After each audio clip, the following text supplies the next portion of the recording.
Hey, what's up, YouTube channel Alpha Squad? This is Tars down again, and this is that Go Hard or Go Home channel. All right, today we're going to talk about fire versus fire, okay? 2 steps of using narcissism against narcissism, okay? If this is one of your first videos watching me, my name is Tars Downey, and I can talk about things in the red pill and manosphere community, but I also talk about things that are just in general life, just trying to give people some information that might help them. Okay, one of the reasons I made this video today was that I watched some of these videos about dealing with narcissism and stuff because I dealt with narcissism myself in some situations, and I saw they kept saying certain things about this and that. So I said, well, those are good things, but I think people could benefit from knowing this too. So if you make it through the video, you think it's good, don't forget to hit like in the end, and we'll talk about it a little bit more in the end. These are the 2 or 3 things that's going to happen in this video right here.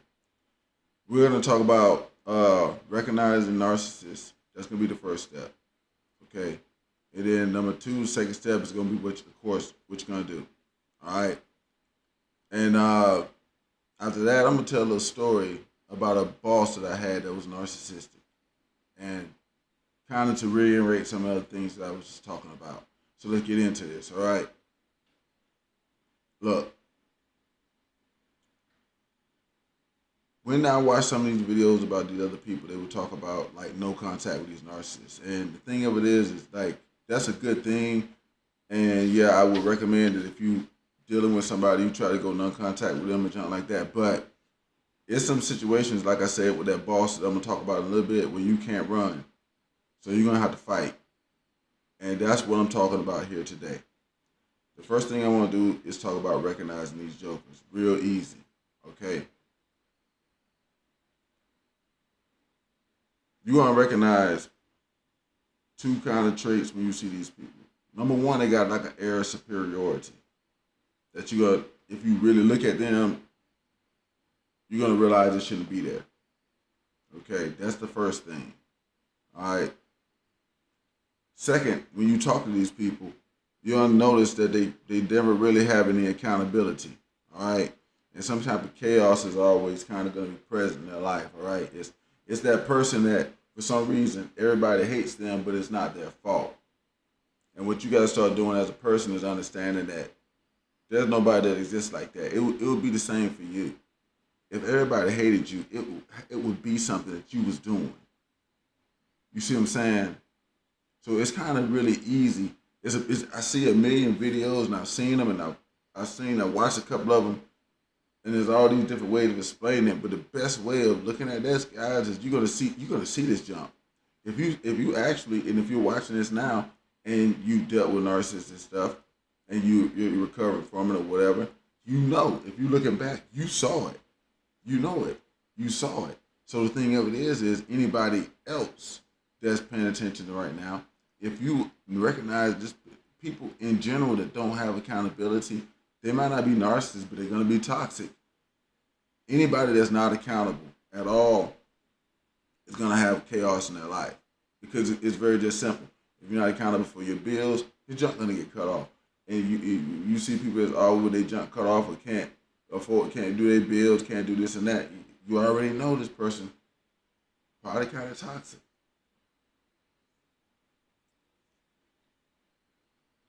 So the identification of them isn't hard.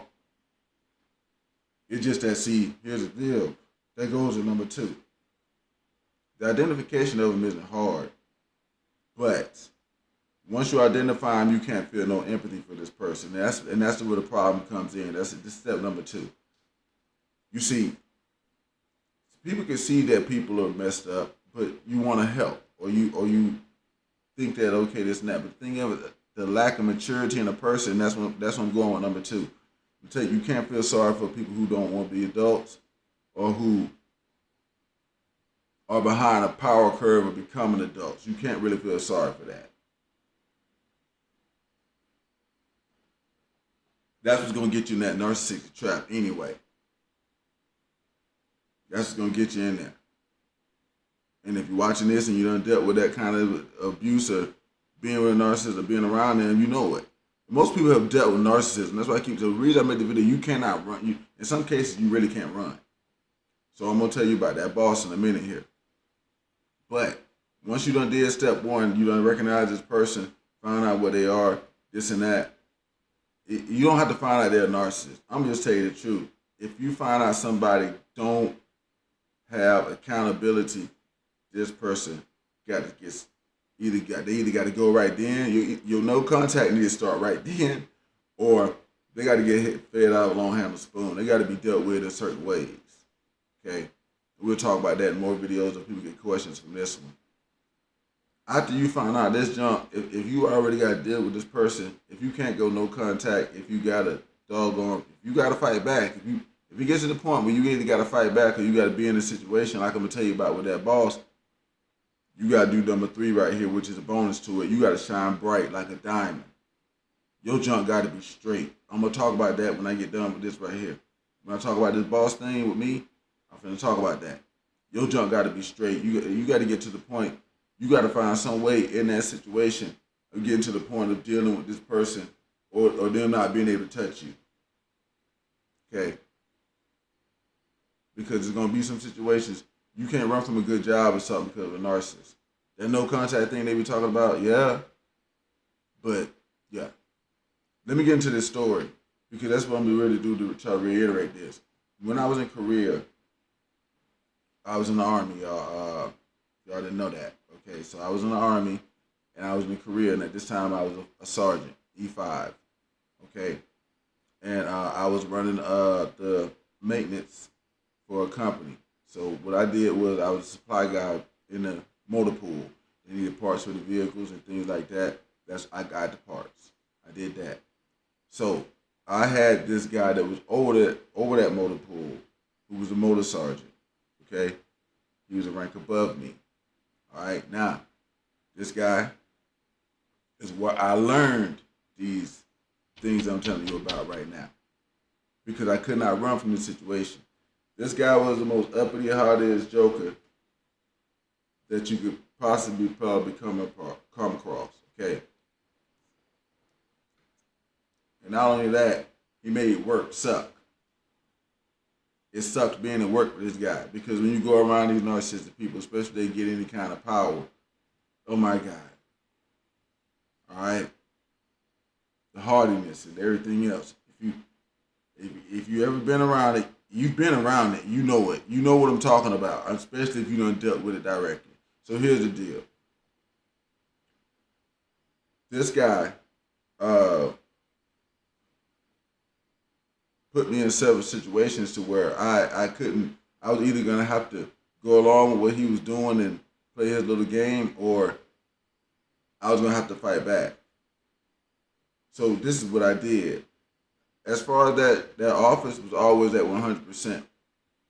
Everything I had was always at 100%. And that showed up to the captain and stuff like that because my job was a very important part of the company. So that put me in a situation with them. Okay, so my junk was always at 100%. This guy even went to the point of telling them one time that I was incompetent. See, like because narcissists always gonna try to backwash you or backtalk you. They don't like you because if you shining bright like a diamond, they just can't stand that. See, so they're gonna do things that are gonna expose themselves sooner or later. And you won't really have to deal with them because the rest of the people around you will stop dealing with that too. Because they're gonna see the no accountability, the crazy, they're gonna see it. But you gotta adjust the situation. That's the reason why I'm telling you the story about this boss. This guy right here asked me one time. There was a lady that needed to turn in some stuff, some items from the chemical room. Those masks, those NBC masks. It was my job now to make sure that we got these things. I accounted for them, found out what the false were for them, and turned them into people for maintenance. That was my job. He wanted me because she was new at her job, and he had made some passes to her and got rejected to make this harder on her. Now, in the end of doing this, it would have just made it hard on me with my job. That's what I thought about first. Okay. Secondly, it was morally wrong. But first off, that's going to mess me up. So I wasn't going to do that. I had to tell this person that. No, I can't do that. I'm going to, and the way I did it, I didn't say anything about the other stuff. So when you deal with these people, you have to deal with them like they're little freaking kids. I didn't say nothing about me knowing why he wanted me to do that. I didn't say nothing about it. Not a thing. What I did was tell him, I said, look, man, I talked about it. I talked to him about it from his point of view, a childish point of view. If I don't get this did, if I don't get her to get this stuff to me and get it right, it's going to reflect on this report right here. And the captain is going to want to know why you ain't got that turned in yet. They're going to come down talking to you about that. We're going to have to explain that. Oh, yeah, you see what I'm saying? Because you dealing with little kids, you do this job. But what I wanted to point out with that was that I didn't go telling him that I knew exactly why he wanted me to do it and all that kind of stuff. Because you can't really talk to it. So I'm saying, like, you got to go around these people. You're going to have to combat it at some point in time. But that's why I'm giving 2 steps. There can't be no empathy in it. If there's empathy in it and there's feelings in it, you're going to talk to them like they're a normal person. And see, like, I would have talked to him like a normal person. If I would have thought he was a normal guy, I'd be like, man, come on, man, homie, that ain't cool. You know what I'm saying, this and that, blah, blah, blah, blah, blah. And the normal guy may have been like, yeah, man, I was in my feelings, but not this joker. Because like I told you, they got that era superiority thing going on. And you got to peep that out quick. You got to peep that out quick. And that's where your narcissism come in. You ain't got no empathy for this person. You're not thinking about their feelings. You only see them as a human being. I'm talking to you like you're a 5th grade kid. I'm not going to tell you about the ins and outs of life and things like that because that don't apply to you. That's kind of how you got to look at them. That's how this thing right here is going to work. Quick identification.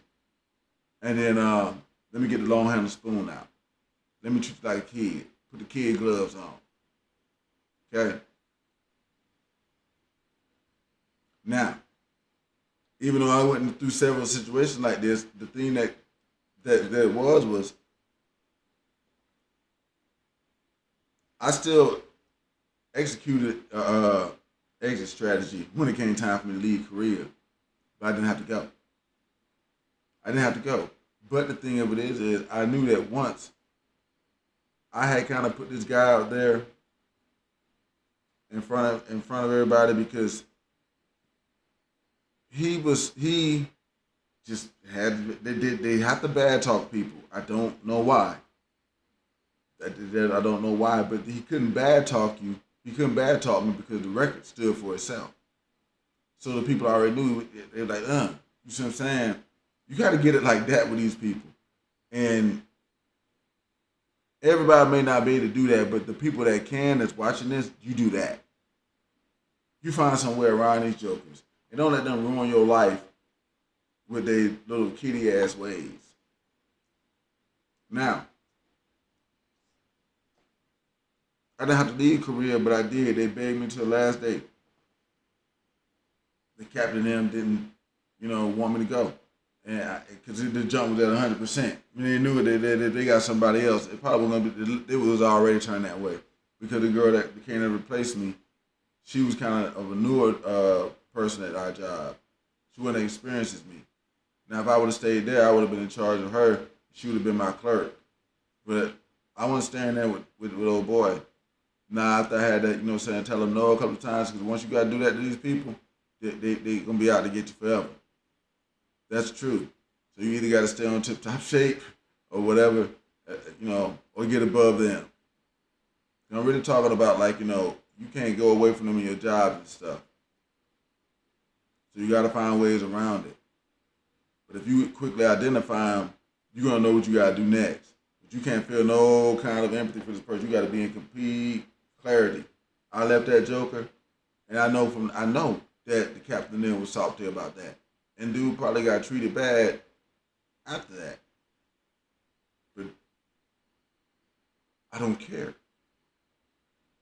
Because I'm giving him the same type of treatment, same type of ideology that he would give to me. And it's make my life better. but that's how you fight back. Okay.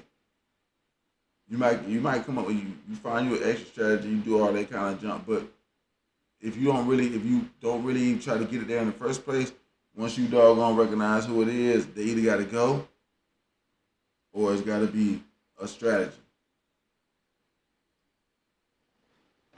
But fire versus fire, y'all. Fire versus fire. You cannot care. Can't be no empathy. You gotta know this person is an adult human being that did not want to grow up and is not going to grow up. That's the basis of that jump. They call it some kind of disorder. Call it what you want. It's not growing up. And I'm going to deal with you like you ain't growing up. Okay? Y'all drop the comments, let me know what y'all think about that. And we're going to have a couple more talks about stuff like this because I don't think that in America you can avoid narcissism, especially like on your job and the way a lot of people are in our country. So you're going to have to figure out how to deal with it or get away from it like real quick. So I put these 2 steps out. Easy recognition. You can hear this jump when these people talking. You can see it in their lifestyle. That I can't keep my bills paid. I can't do this. They try to dress things up, or it's always somebody else's fault, or I paid it and this right here didn't happen. It's gonna sound crazy. Every time they talk about it, it's gonna sound crazy. Every time I heard somebody talking like this and stuff like that, it's what I was dealing with, and I started figuring it out. And then like when I got to the point of dealing with people like that, boss in Korea, yeah, it made it a whole lot easier. Cause I already heard who it was. Everything is always somebody else's fault.